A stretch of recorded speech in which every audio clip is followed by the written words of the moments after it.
And wow, baseball season got started fast. How do you feel? I was just looking at your roster. I mean, it's a who's who of or not all conference, all league players. It's got to feel good to coach this team. What do you think? Yeah, we got a pretty solid group. I'm looking forward to the year. Obviously, first time seeing a lot of these guys, so I already know these guys can play. So. And picking up the win today. Well, first of all, what got you so successful? And second, when you're handing the ball over to Tyler Lord, all TRL pitcher, and then he hands the ball over. I mean, how confident walking off the mound were you that you had a win there? I was very confident. What I didn't like was the fourth inning when they started to come back a little bit. Is that when everybody's running their mouth so much, that's the type of game I hate. So I let up so much, and that's my fault. I should have just kept doing what I was doing and not letting up. That's my fault. Absolutely. And, it's got to feel good when you have a defense like that behind you. What was it like being on the mound today? Oh, it was amazing. Got Blake over here doing diving plays, stopping the ball to make sure it doesn't get past the infield.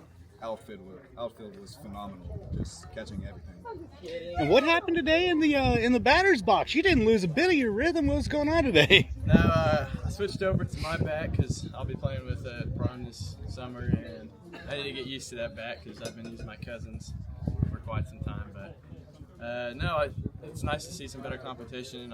I've always played better against better competition, and it doesn't mean I don't drop down to my level or other people's levels, but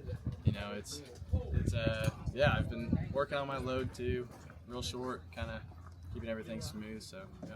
And picking up this win, of course, last Friday's win that I didn't make, I was somewhere else, but how do you feel about just getting these couple wins, getting some momentum under your feet? Because I know you're an all-star team, but so are the teams you're facing too. So how do you feel this early on in the season? I feel pretty good about this group. We've got a great group of guys that will play as a team, and they'll be behind each other no matter what. So I think that's the biggest part. They're all great athletes, but when you have a full team of guys that care about each other, that's what you get those guys that can win. And that brings me to the last question for you two, which is, this is different. This is, when I saw you guys play Humboldt, I was like, ooh, this is going to be a heck of a game, but when I see you guys all together, it's kind of, wow. How do you feel moving on, knowing, hey, these guys used to be the opponents now, and you kind of see what their talents were from across the field. Now you get to see what what's that like for you guys? We've played with the Humboldt guys for a couple of years now, and we've created a nice bond with them, done a lot of good things with them. Stayed back-to-back years that I've been on the team. I didn't really get to go last year, but we've always created a good bond. We're all good friends. So, final word goes to you. Well, obviously, I hated losing to Humboldt in such a close game, but I've played with Cole, Blake, almost everyone on Humboldt since travel ball. So, no bad blood, but if I have a pitch against Cole, I'm just saying I'm going to hit him in the head with the ball. No, that's all I got, man. Hey, I appreciate you guys. Thank you.